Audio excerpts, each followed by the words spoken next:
Good morning, everyone. Thanks so much for being with us. This is Sports Medicine Weekly on this Saturday morning. I'm Steve Cashel, joined by my usual co-host. He is Dr. Brian Cole, the head team physician for the Chicago Bulls, one of the team physicians for the Chicago White Sox, sports medicine specialist, orthopedic surgeons at Midwest Orthopedics at Rush. Our website is sportsmedicineweekly.com.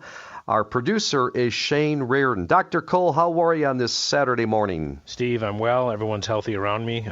Just dealing with all the issues that everyone around us is dealing with, but moving forward. Good. Well, quick opening topic here. Infected elite and pro athletes trying to get back to sports. Interviews with athletes have been done, Dr. Cole, who have contracted the virus, from professionals to college athletes to weekend hobbyists, and they're revealing their surprise at the potency of its symptoms, struggles to reestablish workout regimens, lingering battles with lung issues and muscle weakness, and unsettling bouts of anxiety about whether they would be able to match their physical peaks.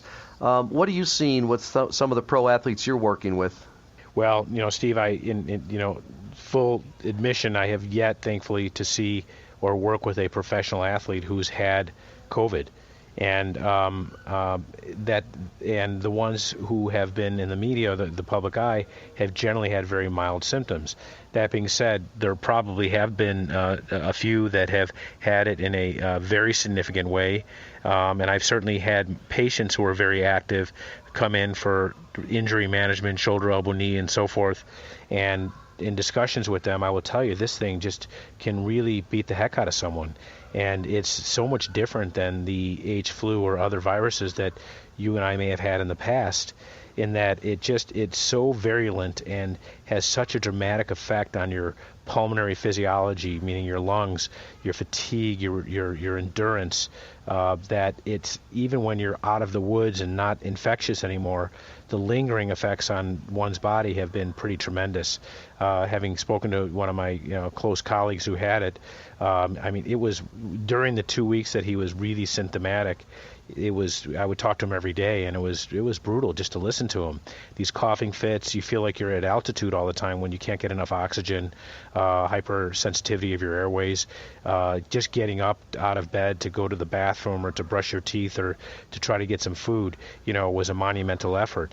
And many of those symptoms have lingered in individuals, and it's a huge source of anxiety. It's like recovering from injury. You're like, when am I ever going to get well?